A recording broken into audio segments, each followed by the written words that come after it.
So I'm just going to pause the video that I'm watching currently a sec to make a little bit of a confession.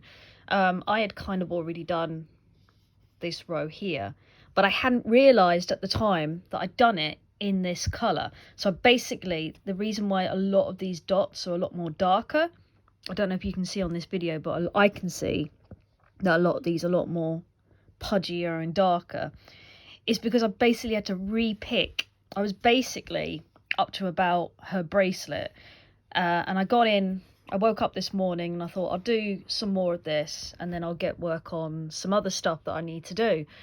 And I took one look at the colour and I went, that's not right.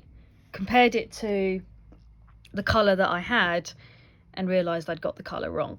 So I basically had to re-pick this colour here and put it in this area here, and then redo this in the actual colour that it's meant to be, which has cost me time, but gotta try and get it right. I could have cheated it and continued doing it in that colour and just done the base in this pink, but I decided to stick with what I got. I'm a bit frustrated because I was practically almost done. Once I've done the border and I've done this floor, then I just got to do the back stitch and she's basically done. Pains of getting things wrong, but we're good so far.